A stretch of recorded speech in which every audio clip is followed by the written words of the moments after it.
Halo semuanya, saya Miftah. Jadi pada video ini saya akan menjelaskan secara singkat mengenai UU ITE, khususnya tentang asas, tujuan, serta pelanggaran berupa gangguan atau kerusakan data dalam pasal 32. Yang pertama, kita mulai dari pengertian UU ITE. UU ITE atau Undang-Undang Informasi dan Transaksi Elektronik adalah aturan yang mengatur segala aktivitas di ruang digital, mulai dari penggunaan informasi elektronik, transaksi online, hingga perlindungan data dan keamanan cyber. UU ini dibuat untuk memastikan bahwa kegiatan di internet berjalan aman, tertib, dan bisa dipertanggungjawabkan. Lalu UU ITE memiliki beberapa asas penting yang menjadi dasar penerapannya. Ada asas kepastian hukum yang memastikan setiap aktivitas digital punya aturan yang jelas. Ada asas kehati-hatian dan etikat baik yang menuntut kita sebagai pengguna teknologi untuk bertindak hati-hati dan tidak merugikan orang lain. Lalu ada asas manfaat, kepentingan umum, serta netral teknologi yang memastikan teknologi digunakan untuk tujuan positif dan tidak memihak pada jenis teknologi tertentu. Secara umum, tujuan UU ITE ini memberikan perlindungan kepada masyarakat dari kejahatan digital, memastikan keamanan transaksi elektronik, dan menciptakan ruang digital yang nyaman, aman, dan dapat dipercaya.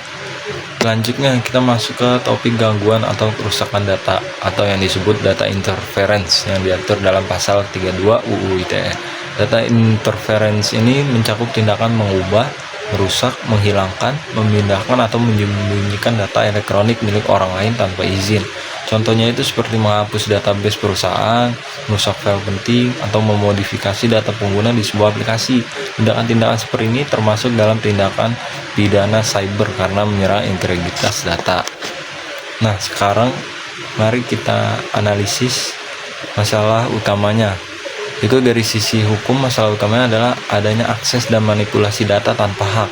Ini melanggar aturan privasi, keamanan, dan integritas data.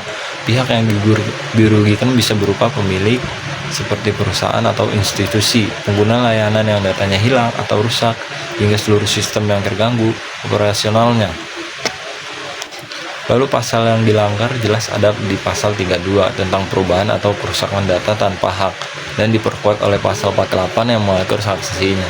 Konsekuensi hukumnya cukup berat, pelaku bisa dikenakan pidana penjara hingga 8 tahun dan denda yang bisa mencapai 2 miliar rupiah. Lalu untuk pencegahannya sendiri ada beberapa langkah yang bisa dilakukan, mulai dari pengguna keamanan berlapis seperti backup dan enkripsi, pembatasan akses hanya kepada pihak yang berkepentingan, melakukan audit log secara berkala, hingga edukasi mengenai etika digital bagi para pengguna maupun tim IT. Intinya pengelolaan data itu harus dilakukan dengan benar, hati-hati, dan sesuai standar keamanan. Lalu sebagai penutup atau kesimpulannya, kita perlu ingat bahwa ruang digital itu hanya bisa berjalan dengan baik jika semua penggunanya memiliki etikat baik, bertindak dengan kehati-hatian, dan menghormati kepastian hukum yang sudah diatur dalam UU ITE. Etika digital bukan cuma soal tunduk pada aturan, tapi juga soal tanggung jawab moral agar teknologi memberikan manfaat, bukan menimbulkan kerugian. Terima kasih sudah menyimak penjelasan ini, semoga bermanfaat.